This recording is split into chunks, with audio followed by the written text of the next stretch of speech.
Alhamdulillahilladzi hadana lihada wa ma kunna linahtadiya laula an hadanallah.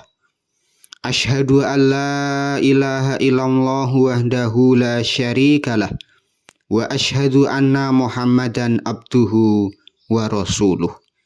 Allahumma sholli ala nabiyyina Muhammadin wa ala alihi wa man tabi'ahum bi ihsan ila yaumiddin.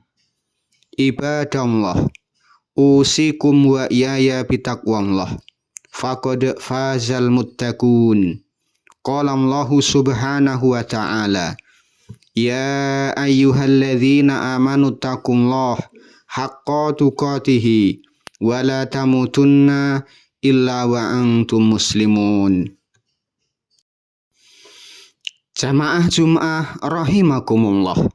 Puji syukur mugi tansah kunjuk dumateng Allah Subhanahu wa taala ingkang tansah paring rahmat, taufik sarta hidayah.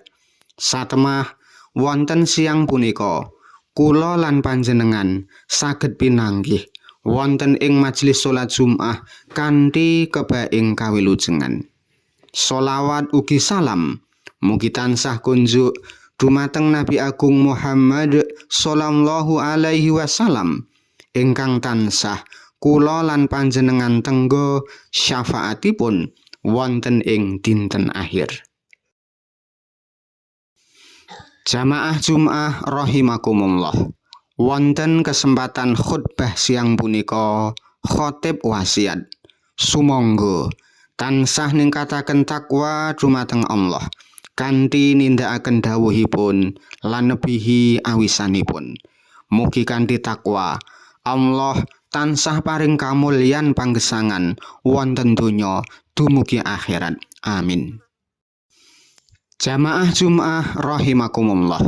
Islam punika agami ingkang sampurna. Islam mboten namung ngatur babagan salat, poso, zakat lan saweneh ibadah wonten masjid, nanging ugi ngatur kados pundi tata lampah gesang ing donya kanthi lengkap. Kalebet tatanan Islam inggih punika ing bab makarya utawi nyambut damel. Nyambut damel ngupadi nafkah kagem keluarga punika sanes perkawis ingkang remeh, nanging mujudaken salah setunggaling ibadah ingkang agung lan saged dados margi tumuju surganipun Allah sauger dipun lampahi kanthi cara ingkang halal. Mila wonten mimbar khutbah siang punika kepareng khatib aturaken saperangan piwucal Islam ing bab makarya. Sepisan makarya menika dawuhipun Allah Subhanahu wa taala. Allah Subhanahu wa taala mboten ngersakaken umat Islam namung lolah-lolo utawi males-malesan. Saksampunipun kula lan panjenengan nindakaken ibadah mahdhah kados dene salat, Allah ndhawuhi kula lan panjenengan enggal-enggal semangat kagem sumebar ing lumahing bumi madosi karunianipun Allah Subhanahu wa taala. Ngendika Allah Subhanahu wa taala, a'udzubillahi minasyaitonir rajim. Fa idza qudiyatis sholatu fantasiru fil ard wabtaghu min fadlillah wadhkurullaha katsiran la'allakum tuflihun. Artosipun, menawa salat wis ditindakake, nuli padha enggala sumebar sira kabeh ana ing saklumahing bumi lan padha golek ana anugrah rejeki saka ngarsane Allah lan elinga marang Allah kanthi akeh supaya sira kabeh padha oleh kabegjan. Surat Al-Jumu'ah ayat kaping 10. Ayat menika cetha wela-wela bilih makarya menika perintah. Tiyang ingkang sregep nyambut damel kagem nafkahi keluarga sejatosipun piyambakipun saweg nindakaken dawuhipun Allah Subhanahu wa taala. Ingkang angka kalih kautaman rejeki saking keringetipun piyambak.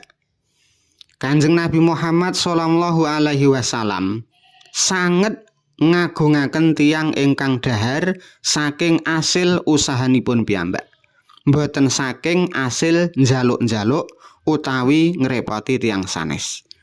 Wonten ing hadis riwayat Imam Bukhari, Rasulullah paring sabda, "Ma akala ahadun ta'aman qattun khairan min an yakula min amaliyatihi. Wa inna nabiyallah Dawud alaihi salam kana yakulu min amaliyatihi." Artosipun, ora ana panganan kang dipangan dening sawijining wong kang luwih becik tinimbang panganan asil saka nyambut gawe kanthi tangane dhewe. Saktemene Nabi Allah Daud alaihi salam iku dhahar saka asil pakaryan tangane dhewe. Hadis riwayat Imam Bukhari. Hadis menika nedahaken bilih nyambut damel ing bidang napa kemawon kados dene tani, dagang, buruh, pegawe menawi punika halal langkung mulya tinimbang tiyang ingkang namung nengga paringipun tiyang sanes. Keringet ingkang tumetes nalika bapak-bapak ngupadi nafkah insyaallah dados panglebur dosa.